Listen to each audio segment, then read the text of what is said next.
जैसा कि बच्चों हमने संख्या पद्धति शुरू की थी और पहले दिन उसके बारे में लिख करके आप लोगों को भेजा था, लेकिन उसको आप लोगों ने नोट डाउन करके हमारे पास भेजा नहीं और हम जो है अगला फिर दे रहे हैं। अगर इसका नोट डाउन करके आप लोगों ने नहीं भेजा तो फिर हम जो है अगली क्लास नहीं दे पाएंगे आपको और हम आपके गार्जियन से बात करेंगे। अब हम आते हैं प्रश्नावली 1.1 में। पहला प्रश्न है, क्या शून्य एक परिमेय संख्या है? क्या इसे p/q के रूप में लिखा जा सकता है? जहाँ p और q पूर्णांक है। जैसा कि परिमेय संख्या में मैंने बताया था कि p/q एक परिमेय संख्या होती है जहाँ q डज नॉट इक्वल 0 होता है। उस आधार पर जो ये कह रहा है कि क्या शून्य एक परिमेय संख्या है? हाँ, शून्य एक परिमेय संख्या है। कैसे? इसे निम्न प्रकार लिख सकते हैं, शून्य बराबर, इसको हम लिख सकते हैं 0/1। चूँकि कोई भी संख्या हो, पूर्णांक हो, उसका बटे 1 लिखा जा सकता है और जब बटे 1 कर दिया जाता है तो यह p/q के रूप में आ जाती है, अर्थात एक परिमेय संख्या के रूप में आ जाती है। तो वही चीज़ हमने यहाँ लिखा है कि जहाँ p इक्वल 0 तथा q इक्वल 1। ये पहला था। सवाल नंबर 2 है, 3 तथा 4 के बीच 6 परिमेय संख्या ज्ञात करनी है।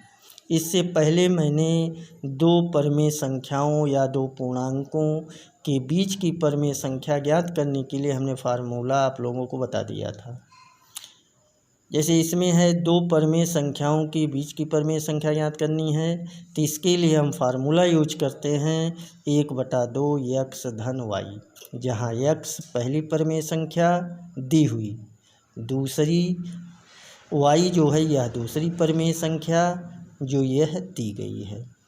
तो 1/2 x प्लस y, 1/2 x की स्थान पर 3, y के स्थान पर 4, तो ये हो गया 1/2, 4 और 3 जोड़ दिया गया 7, तो यह आ गया 7/2। 2 परिमेय संख्याओं के बीच की परिमेय संख्या ज्ञात करनी है। जैसा कि मैंने पिछले बार जो दिया था उसमें फार्मूला लिखा था। फार्मूला है 1/2 x प्लस y, जिसमें x पहली परिमेय संख्या है, y दूसरी परिमेय संख्या है।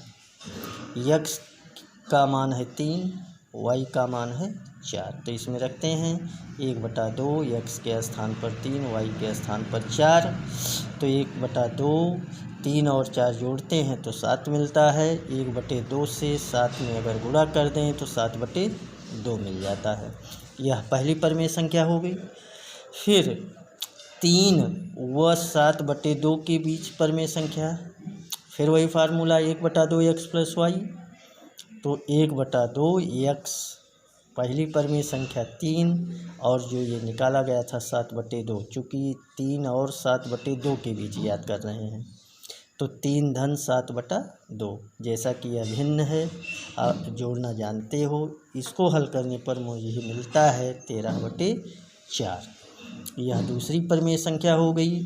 फिर 7/2 व 4 के बीच की परिमेय संख्या, फार्मूला वही 1/2 x धन y, तो 1/2 x के स्थान पर 7/2, y के स्थान पर 4, और इनको जोड़ने पर हमको मिलता है 1/2 गुणे 15/2, और इनको अगर गुणा किया जाए तो 15/4।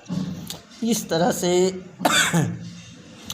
हमने 1, 2, 3 परिमेय संख्या निकाल दी। करना है 6, बाकी 3 इसी तरह से आप लोग ज्ञात कर सकते हैं। अगला है प्रश्न नंबर 3, 3/5 तथा 4/5 के बीच 5 परिमेय संख्या ज्ञात करनी है। फार्मूला फिर वही ऊपर वाले की तरह से, परिमेय संख्या बराबर 1/2 x धन y। इसको पहली परिमेय संख्या को हमने a1 मान लिया है, तो a1 बराबर 1/2 x माने पहली परिमेय संख्या कितनी है 3/5 धन y दूसरी परिमेय संख्या 4/5 और इनको जब जोड़ा गया तो हमको क्या मिला 1/2 गुणे 7/5 चूँकि हर बराबर है अंश जुड़ जाएगा तो 1/2 गुणे 7/5 इनको गुणा करने पर 7/10 मिलता है। यह पहली परिमेय संख्या हो गई। दूसरी को हमने a2 माना है।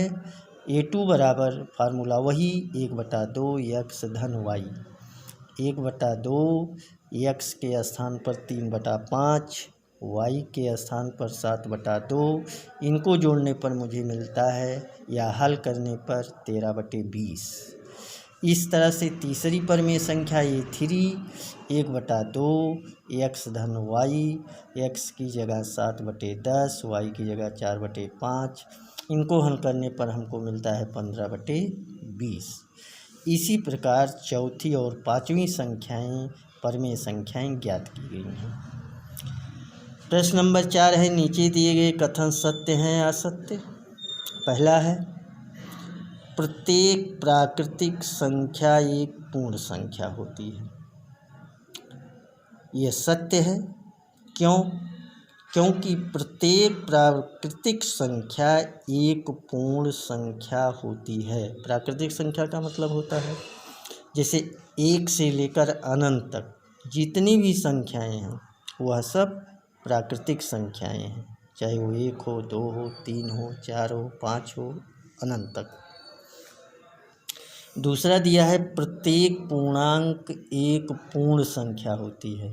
यह असत्य है। पूर्णांक एक पूर्ण संख्या होती है। यह असत्य है। क्यों?